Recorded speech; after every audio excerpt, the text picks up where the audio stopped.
To the channel Acharya Ji Online. Please subscribe the channel and press the bell icon. Suprabhatam भैया बहन। पिछले class में पिछले videos में हम लोगों ने वर्ण से रिलेटेड बहुत सारी जानकारी प्राप्त की, बहुत सारी चीज़ें सीखने का मौका मिला, पढ़ने का, समझने का मौका मिला।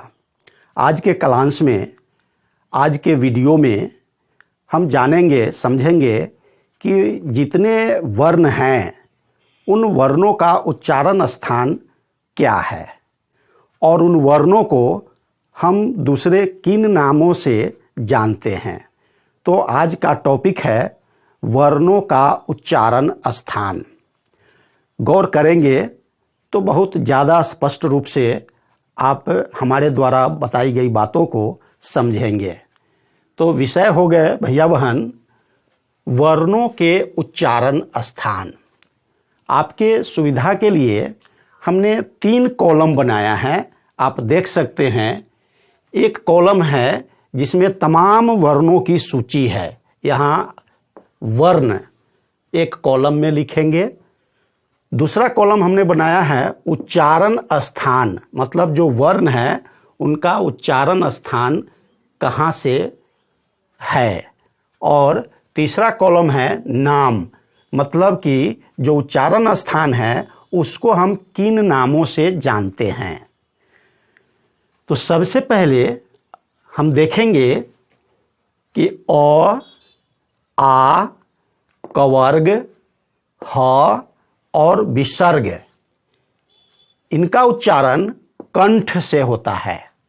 जब हम क, ख, ग, घ, अंग, ह, विसर्ग अ, आ का उच्चारण करेंगे तो जिह्वा कंठ को स्पर्श करती है, छूती है, और इसे हम कंठ वर्ण के नाम से जानते हैं।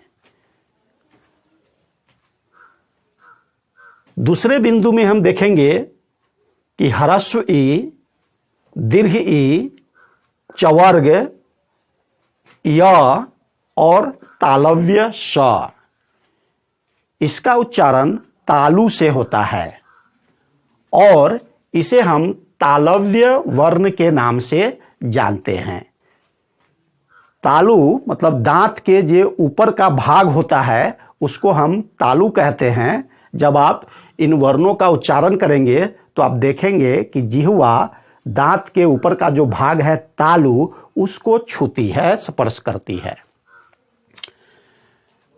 तीसरे बिंदु में हम देखेंगे कि री, टवर्ग मतलब ट, ठ, ड, ढ, बड़ी न, र और मूर्धन्य स, इनका उच्चारण मूर्धा से होता है और इसीलिए इन्हें मूर्धन्य वर्ण कहते हैं।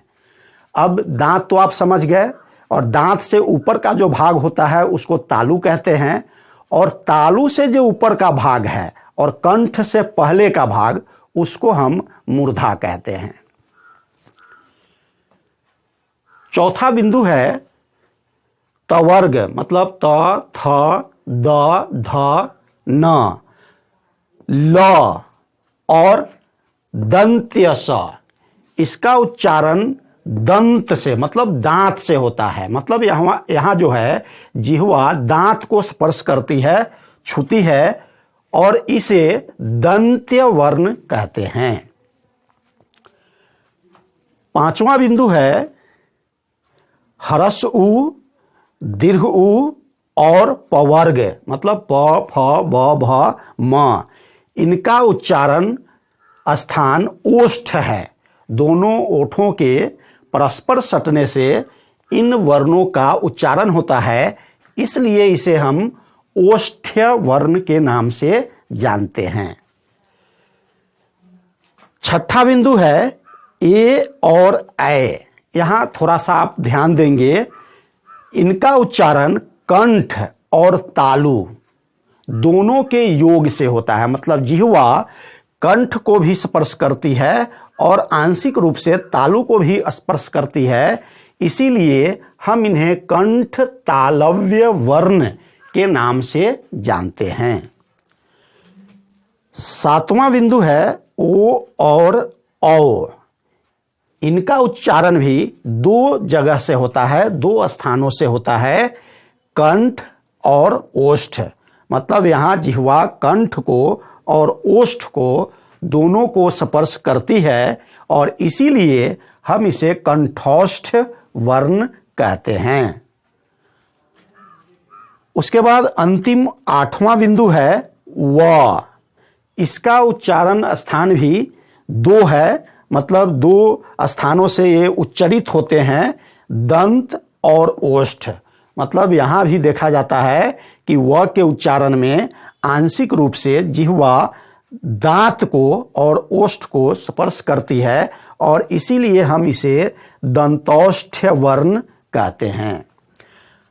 अब एक प्रश्न आता है वर्ण को समझने के क्रम में कि पंचमाक्षर किसे कहते हैं। तो आप देख रहे हैं कि यहाँ दो शब्दों का योग है, पंचम जोर अक्षर। पंचम का मतलब होता है पांचवा, मतलब किसी भी वर्ग के, जैसे कवर्ग है, चवर्ग है, टवर्ग है, तवर्ग है और पवर्ग है, उसके पांचवें अक्षर को हम पंचमाक्षर कहते हैं। जैसे कवर्ग में अंग पांचवा वर्ण हुआ, ये पंचमाक्षर हुआ। चवर्ग में या पंचमाक्षर हुआ। टवर्ग में बड़ी न पंचमाक्षर हुआ। तवर्ग में न पंचमाक्षर हुए और पवर्ग में म पंचमाक्षर हुए, मतलब पांचवा अक्षर हुआ। और इन सब का मतलब पंचमाक्षर का मतलब अंग, या, बड़ी न और म, इसका उच्चारण नासिका से होता है, नाक से होता है और इसीलिए हम इसे अनुनासिक वर्ण कहते हैं। इसको आप दूसरे तरह से भी समझें, रट्टा मारने की जरूरत नहीं है, रटने की जरूरत नहीं है, समझने की जरूरत है कि अगर आप प्रश्न का निर्माण करेंगे कि कंठ्य वर्ण किसे कहते हैं, तो आप स्वयं उत्तर बना सकते हैं कि जिन वर्णों का उच्चारण कंठ से होता है उसे हम कंठ्य वर्ण कहते हैं। और अ, आ, कवर्ग, ह और विसर्ग कंठ्य वर्ण हैं। फिर प्रश्न है तालव्य वर्ण किसे कहते हैं।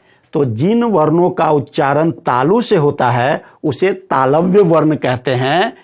ह्रस्व ई, दीर्घ ई, चवर्ग, य और तालव्य स को हम तालव्य वर्ण कहते हैं। मूर्धन्य वर्ण किसे कहते हैं। तो जिन वर्णों का उच्चारण मूर्धा से होता है उसे हम मूर्धन्य वर्ण कहते हैं। जैसे री, टवर्ग, र और मूर्धन्य स। दंत्य वर्ण किसे कहते हैं। तो जिन वर्णों का उच्चारण दंत से होता है उसे हम दंत्य वर्ण कहते हैं। जैसे तवर्ग, ल और दंत्य स। इसी तरह से ओष्ठ वर्ण किसे कहते हैं। तो जिन वर्णों का उच्चारण ओष्ठ से होता है उसे हम ओष्ठ वर्ण कहते हैं। जैसे ह्रस्व उ, दीर्घ उ और पवर्ग। फिर प्रश्न बन सकता है कंठ तालव्य वर्ण किसे कहते हैं। तो जिन वर्णों का उच्चारण कंठ और तालु से होता है उसे हम कंठ तालव्य वर्ण कहते हैं। जैसे ए, ऐ। अगला प्रश्न आप बना सकते हैं कंठोष्ठ वर्ण किसे कहते हैं। तो जिन वर्णों का उच्चारण कंठ और ओष्ठ से होता है उसे हम कंठोष्ठ वर्ण कहते हैं। जैसे ओ, औ। फिर प्रश्न है दंतोष्ठ वर्ण किसे कहते हैं।